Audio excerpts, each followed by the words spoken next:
Hi, everybody. I'd like to welcome a special guest here, a friend of mine, Barbara Kimmel, who is really, I think, one of the country's leading experts on trust and the importance of trust in building any type of successful organization. Barbara has published 3 books. This is one that I'm currently reading that I recommend that all of you read. It's called Trust Inc. Uh, so why don't we jump right in, Barbara, and tell our viewers about your organization, what you do, why you feel trust is such an important component of any type of success, Sure. and just let's start. Jack, thanks so much for having me. I really appreciate the time today to talk a little bit about trust. I don't consider myself an expert in any way. I consider myself a student. I think trust is a really complex subject, and I've been studying trust now for 12 years. So I have a little bit of an edge over others, but every day is a learning process. I just want to start the conversation by telling you that when I first got out of college, I went to Lafayette in Pennsylvania. I started working in Manhattan for a large consulting firm, and I didn't understand. I thought, I had a couple of jobs before I went out on my own as an entrepreneur, and I just assumed that all bosses were toxic because I worked for some of the most toxic people in the world. I haven't even come across people that bad since then, maybe because I started my own business and I don't have to work for people anymore. But it taught me a lot of lessons, and I didn't even really realize at the time that I was learning things that would really help me in my career as an entrepreneur.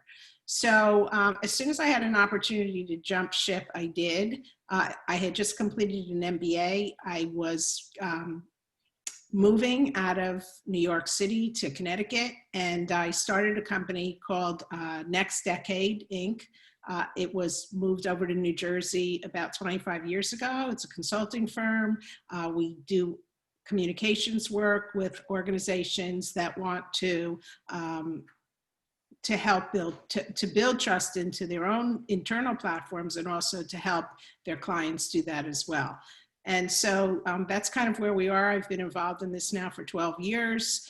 It's been very, very challenging, really probably because it's a subject that's normally taken by granted by leadership in organizations, and something that really, really should be built into the core values of an organization very, very early on. That's one thing that we did. We worked with a group when we first started our program called Trust Across America, Trust Around the World. And we built some very, very strong core values that I refer to almost daily to remind me and to keep me on track as to why we're doing what we're doing, and help me focus on what really matters from doing ethical, in terms of doing business ethically.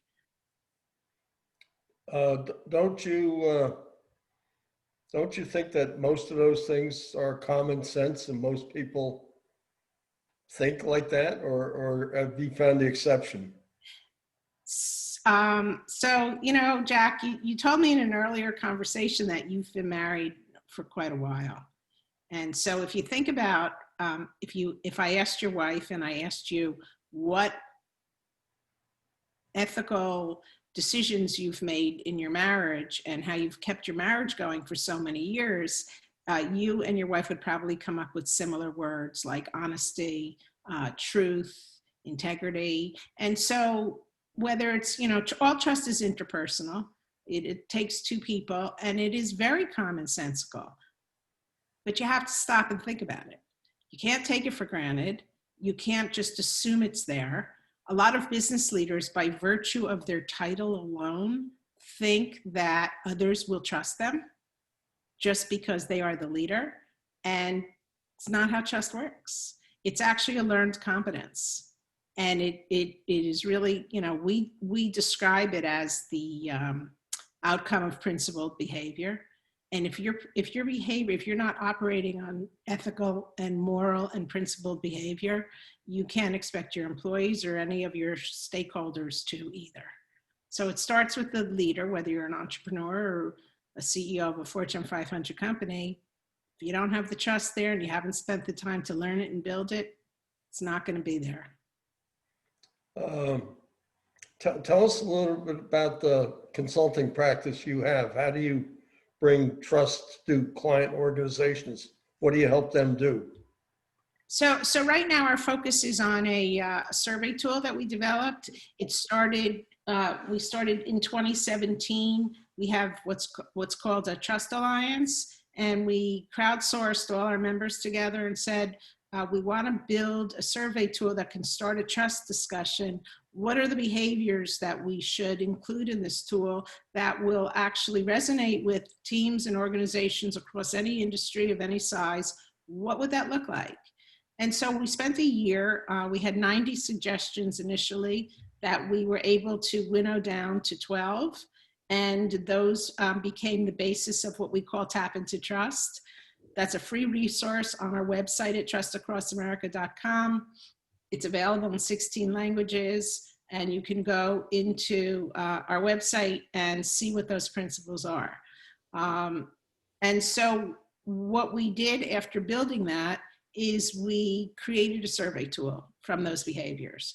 And most of our work now is spent bringing that tool into teams and organizations of all sizes in different industries. We've done for-profit, not-for-profit, educational institutions, specific teams within organizations, to really give them a baseline to start a trust discussion. And given the right tools, trust becomes a lot less threatening. A lot of people think that in order to, quote, trust, you have to be very vulnerable. You really don't. You just have to know what trust is, what behavioral components comprise trust, and then figure out why your team isn't working as well from a trust perspective as they should be, and fix the broken links. And that's what most of our work is right now. What kind of range of trust assessments have you come up with in looking at companies? How big of a variation is there? So keep in mind that most of the trust work that's done is done after a crisis.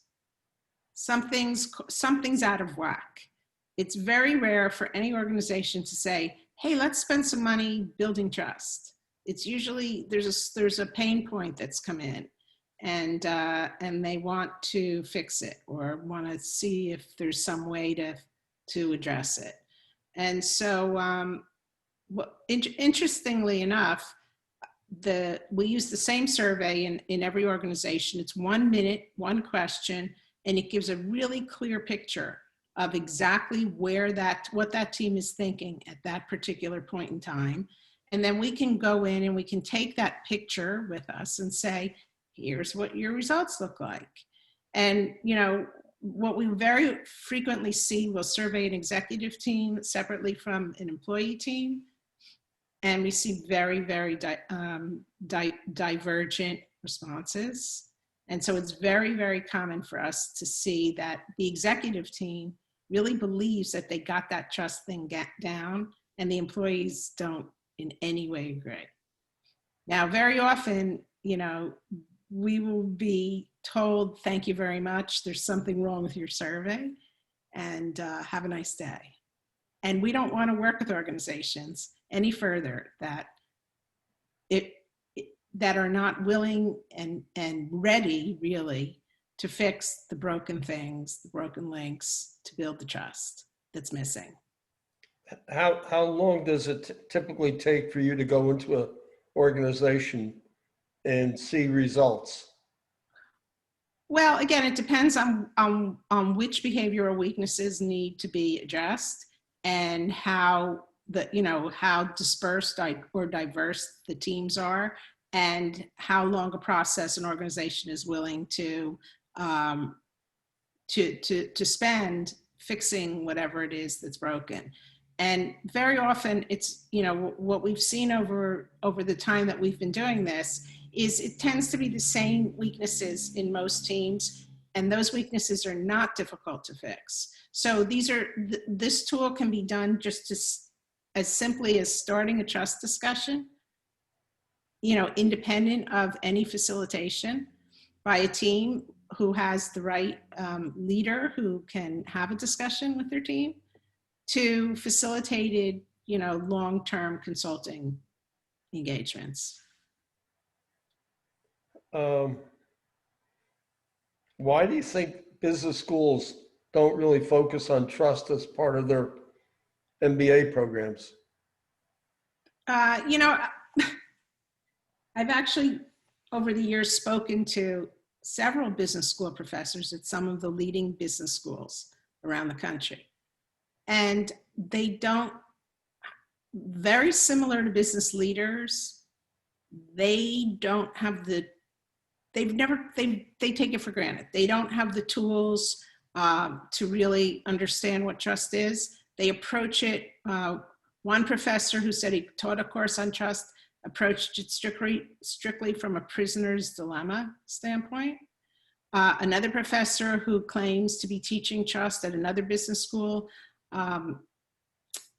doesn't go any further than teaching future leaders how to check certain boxes in sustainability and governance.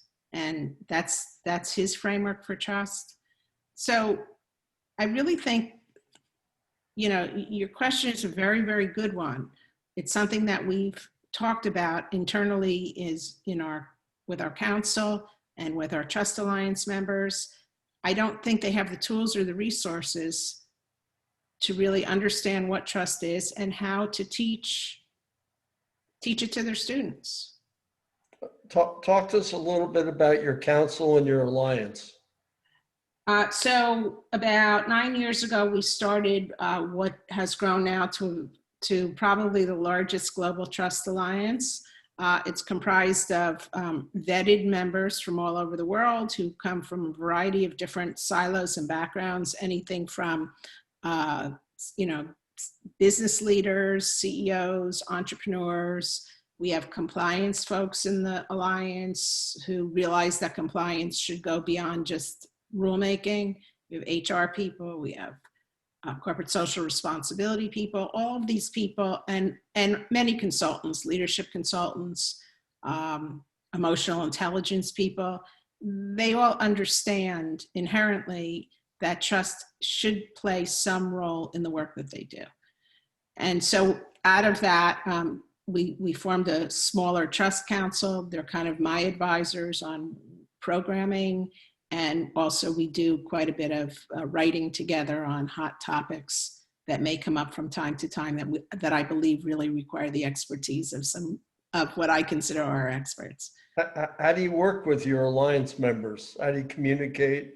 Are they globally dispersed? They are globally dispersed. One of the, there's always silver linings in big problems. And one of the silver linings with the pandemic is we started running twice a month. We run what I call lunch and learns. And people come in from all over the world to join us. We try to actually keep the groups relatively small so that we can have productive conversations. Our last one was the role. So the last one was, the topic was hiring for trust. And we explored the role that the role that HR should play in organizations under ideal circumstances to hire the right people that fit into the core values of the organization. So, and then what we tend to do after these lunch and learns is I write an article, and those articles are published either by us directly or through third-party publications. And that way we're able to kind of just explore topics that are important, that focus on trust, and get them out to a larger audience. As all this sexual harassment stuff that's been in the papers over the last few years, with all these major companies, has that triggered any people reaching out to you for help in solving those problems? So women are treated with more respect and equality? Yes and no. It's really not. So there are consulting firms. There's a couple out in California that I know of who do that only work in that specific area. It's really not something that we have the expertise in, although we have some members who might. Our work is really more I would say our work is more leadership focused. It's really, trust is always built internally. It's always a top-down function. It always has to start with leadership. And so, you know, I don't know if you followed, just if you want to stay on that specific subject, the most recent sexual harassment, case to make the news was with the McDonald's CEO. Right. And, But I would think when something like that happens, the board must get really focused on, we need to correct the culture within our organization. And I would think they'd be reaching out to people like you. well, it's interesting because what happens with a lot of these public companies when a crisis like this occurs, you can look at Volkswagen, it doesn't matter what triggered the crisis. Wells Fargo, what they try to very often do is to find what's called the rogue employee. And that's their statement. It was the rogue employee. In McDonald's case, it was the head of HR who apparently knew what was going on and chose to keep quiet about it. And again, that's, that to me, that's not the way to solve a trust issue. That's the way to deflect the issue away from leadership and the board and try to place the blame somewhere where it doesn't belong. The interesting thing is, in that particular case, if I'm correct, the new head of HR came from Boeing, which I found really interesting. Because they have their own issues. And so history repeats itself. What can I say? Right. In a previous conversation, you talked about a trust performance indicator that you developed looking at companies. Could you talk a little bit about that? So early on, we kind of built this program in the wake of the financial crisis. And, one of the things that we were talking about early on was, is there a way to actually measure the trustworthiness of public companies? And we spent a whole bunch of time talking to various stakeholders and people from different industries and organizations. And we were able to kind of develop a quantitative third-party assessment tool called FACTS, which measures the trustworthiness of public companies. We have data on close to 3,000 companies. Companies are not involved in the assessment at all. It's purely data-driven. We've been doing this for 10 years. And we also track the performance of these companies, of the only top 10 every year. We've been doing that for several years. And what we found, because leaders apparently want a business case for trust, is that in the last 5 of 7 years, our model has outperformed the S&P. So we're not really sure. I don't want to say we're not really sure why, because we actually are sure why. Companies that make core values part of their business strategy, including trust, are going to just inherently outperform because they have so many less obstacles in the way. They are not, they have higher innovation, they have lower turnover, they have better employee productivity. All of these things are trust building. Or I should say trust is at the foundation of all of these advantages. For sure. And do companies respond to the results of your survey? We publish an annual top 10 list of companies. We put it out usually in June. Sometimes they do. It's interesting. We're not really sure that companies want to be named to that list, because then I think that they have to kind of adhere to certain standards going forward. But usually it's just to say, can we include this honor in our annual report or our website or whatever. And again, we're not really trying to push our work onto public companies because we really feel like there's so many trust obstacles in public companies, quarterly earnings, shareholder pressure, all kinds of things that really keep public companies from really being able to focus too much on this subject. Have you ever done any work with government organizations? No. And that's by choice. Again, I think without really ever being inside or working with an organization, government organization, I have some colleagues who do. The stories that I hear coming out of their workplace is kind of the same.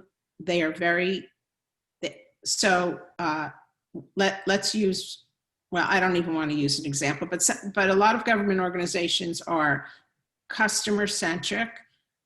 There's this one particular organization that really went all the way out a couple of years ago because of its reputation to really trying to satisfy the needs of their client base. And they've done that very, very well. But what we see in most of these government organizations is there doesn't seem to be a lot of leadership training. People get promoted, they don't really have leadership skills.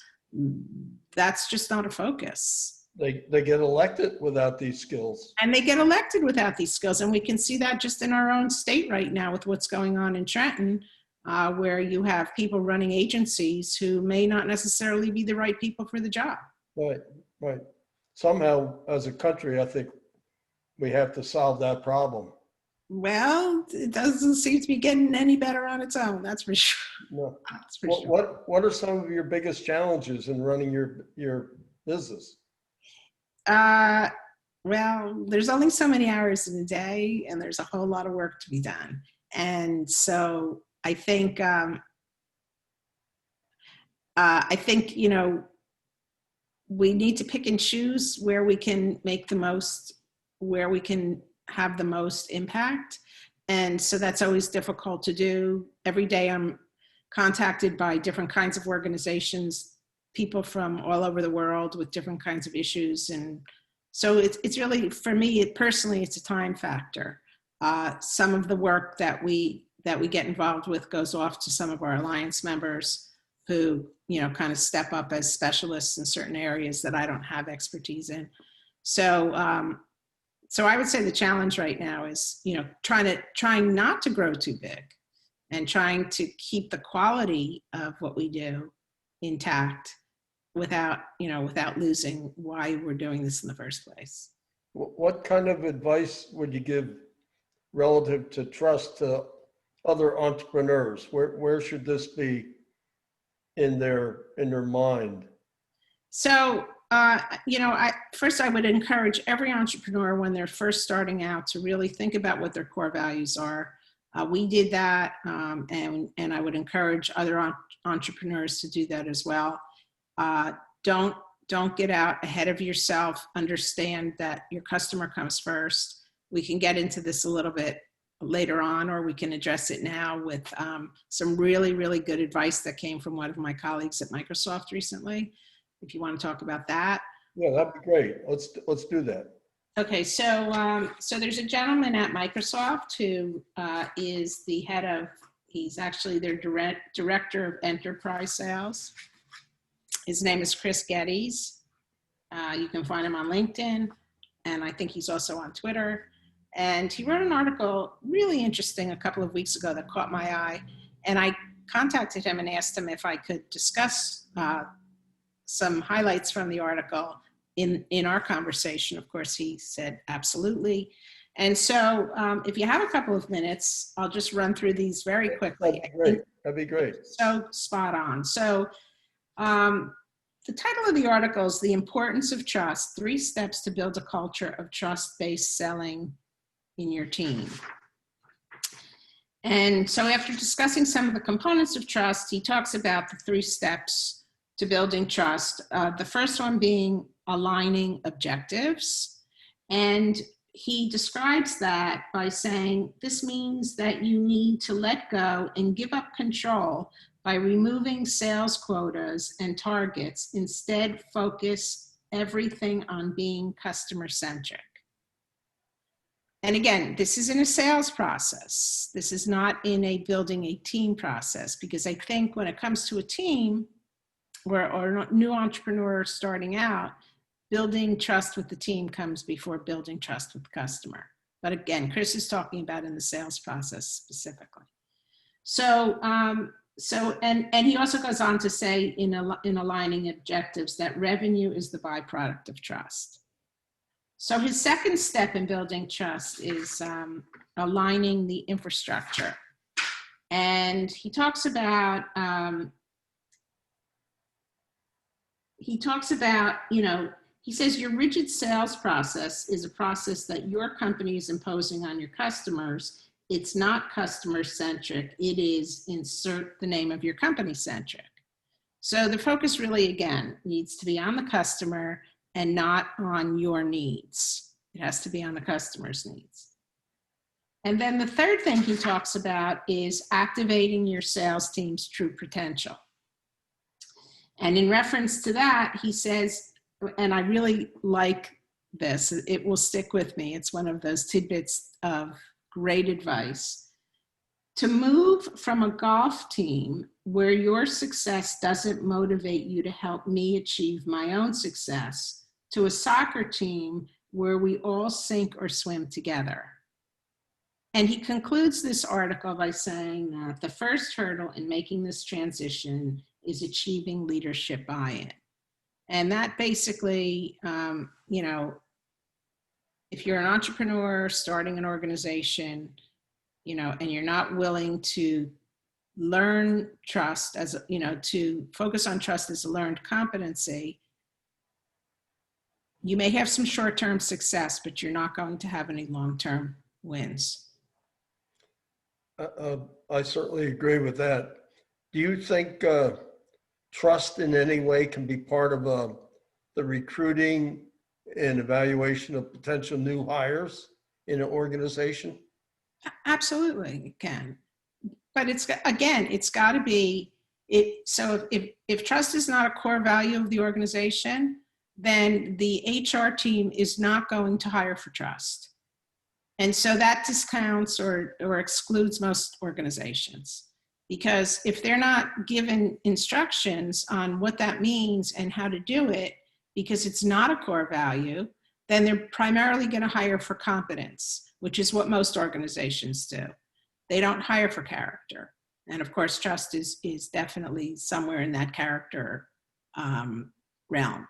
So, again, if it's built into the core values of the organization and you don't hire for trust, the best advice that I can give is if you get an employee in that's not trustworthy or can't be trusted, don't hold on to them. Get them out as quickly as possible. Right. Just put some specifics to that. What could the HR department do in terms of evaluating trust in the candidate? How do you do that? So, I'll give you an example. One of my kids was actually asked in an interview where trust is a core value. It's stated right on this company's website.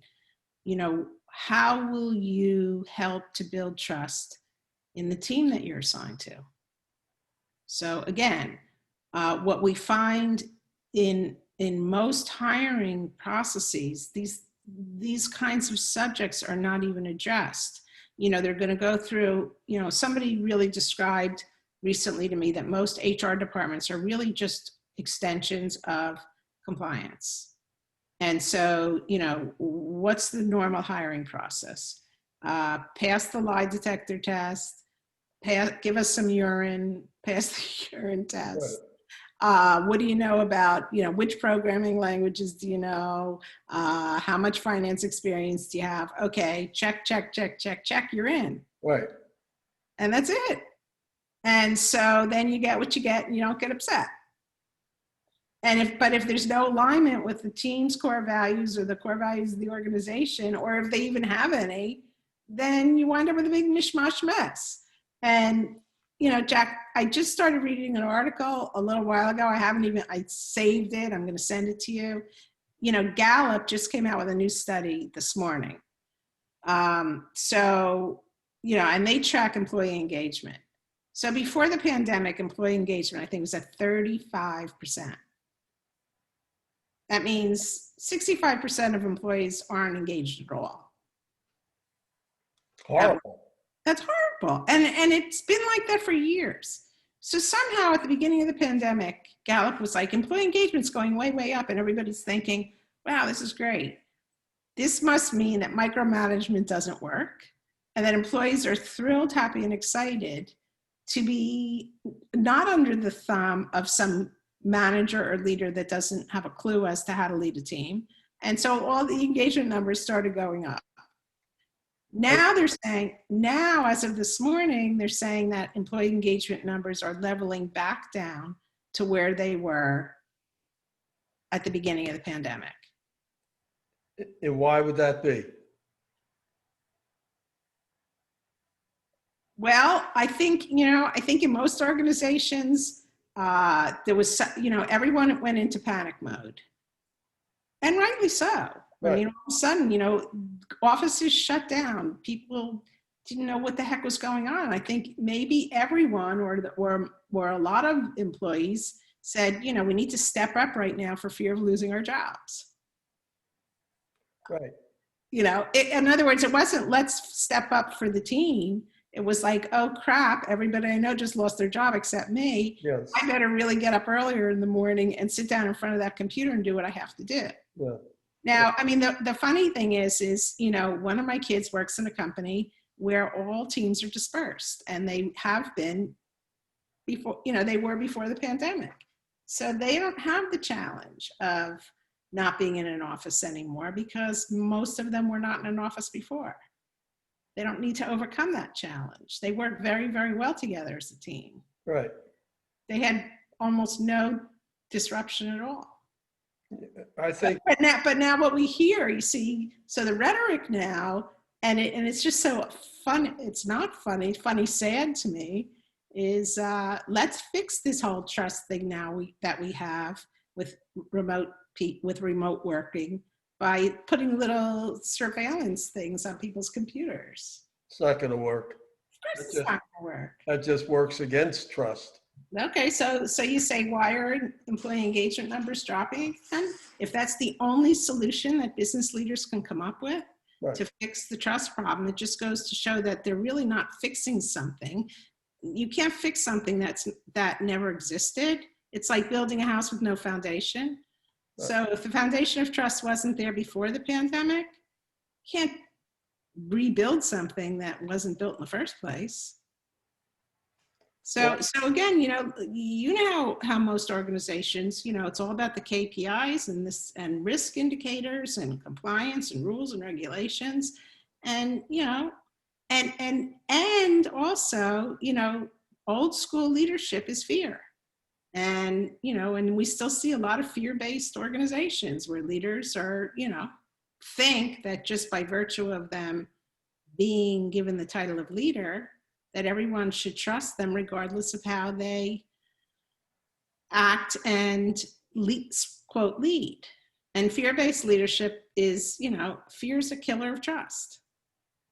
Oh, for sure. I see that often in the organizations that I've had a chance to work with. Well, one of the tricks I learned over the years, I've had several partnerships of different types. And one of the lessons I learned from one of my more recent partnerships is to interview or meet with the person's spouse before sealing a deal. Oh boy. Okay. And it's amazing the feedback you can get from a spouse about the person you're considering either hiring or going into a partnership type of arrangement with. So I think it's important to get the family's perspective on a person that you're trying to hire, particularly if it's a relatively high level hire. Right. And again, I buy into the expression that trust takes time and is built in incremental steps. I think that it really does take a while to know someone and to see if they display the qualities of a trustworthy person. It really comes down to principled behavior and ethics. Right. I have a basic philosophy that anything of value takes a year to develop. Like my wife and I were in the horse racing business for 20 years. So breeding and delivering a baby horse, that process takes a year. I Right. think starting a company, any entrepreneur out there should recognize the fact that it's going to take a year to really build up some traction and make certain the idea is viable. Right. So building trust is not an overnight thing. It has to be earned over a sustained period of time is my view on it. Absolutely. And if you can, the advice that I always give is start internally first. You can't, it's really hard to build trust with your customers if you haven't built trust with your employees, because your employees are your voice to your Right. customers. And if they can't stand coming to work and only 35% of them are even engaged, you can't expect very much of them when they are putting, when they're the bridge to your customer. Right. But just a quick personal story. I once had to take over my father's company when he passed away, and the company was in horrible shape. So the same day he passed away, I was sitting at his desk trying to make progress. And a couple months into my role as the new head of this company, a major Fortune 500 company came to see us with a potential order for $1 million, which for our little company was like record breaking, right? Right. And while they're talking, they had dealt with my dad and never met me. But while we were in the conference room, they said, a year ago, we bought a piece of equipment from your company and we just weren't satisfied with the quality of it. And we spent $50,000 on it. And I said, I wish I could see it or something so I could comment. He said, well, we happen to have brought it with us. It's out in the trunk of our car. So I said, go get it. So they went out in the parking lot, got this thing, it was about that big, and brought it up and put it on the conference table. And I'm not a machinist type of guy, but I could see the quality just wasn't there. And in the conference room was our controller. And I said, Gene, go get a check for what they spend on this and give them the check. Mm-hmm. So Gene went out to get the check. It was, I forget, $50,000 or $60,000. Mm-hmm. But he called me out of the conference room. He said, Jack, we don't have the money in the bank to cover the check. Uh-huh. I said, go get the check anyway. So Right. he brought the check in and I told his company, I said, here's total refund. I said, but we're essentially broke. We don't have any money, so we can't cover the check. So just sit on it until I tell you to cash it. Okay. And they said, that's great. That's fair. And we got the $1 million order the following week because the guy said, I think we can trust your company to do the right thing.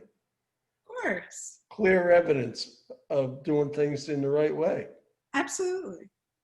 Look, one of the things that cracks me up now is how small-minded companies are when it comes to trusting their customers. So just as an example, last week I ordered, so this pandemic has created a shortage of certain things, including toilet paper, patio furniture. So all summer long, I was trying to get patio, all our chairs were ripped. You couldn't sit down on a chair without falling through. So I was trying to order patio furniture and I went around to the stores in the area. Nobody had any chairs at all. I finally found a chair chairs through Amazon. And so I ordered 4 fold-up chairs. They weren't particularly expensive. And when I got them, every one of them was damaged. 2 of them were damaged more than the others. So I sent a note back to the seller. I said, your chairs arrived, but they're damaged. And and the whole order was like under $200 for the 4 chairs. Instead of saying, okay, we'll refund you whatever, we'll refund you for all 4 chairs just to keep your goodwill, they said, send pictures. Right? Now I have to stop for this order. I'm trying to solve all the world's trust problems. I got to stop and take pictures of these chairs. Now I take pictures of the chairs and the seller actually comes back to me and says, they don't look that damaged. They look a little damaged. It must have happened. The box must have been defective that they were shipped in. I don't really care I don't care what happened. This is the rogue employee excuse, right? They weren't packaged properly. Well, I had nothing to do with that. Yeah, Okay. now I have to start negotiating on what's a fair refund, because I don't want to have to return these chairs. The box was all damaged. So you think about how companies shoot themselves in the foot. I would never order anything from this company again. They could have very simply said, oh my God, we're so embarrassed. We'll send you 4 new chairs, Right. which And probably cost them $40 in total to manufacture. right.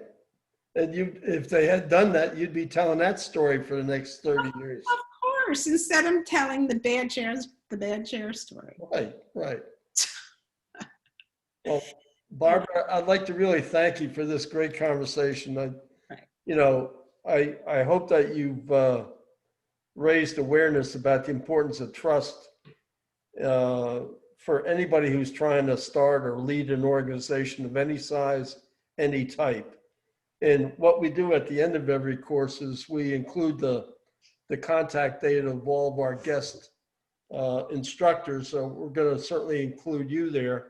And I strongly recommend that anybody who's interested in what we're talking about, everybody should be, that you pick up a copy of one of Barbara's 3 books. This is the one I happen to be reading at the moment. So, And they're available on Amazon. okay. And I'm sure they got great reviews, right? I'd say pretty good. Barbara, thank you very much for doing this. Right. So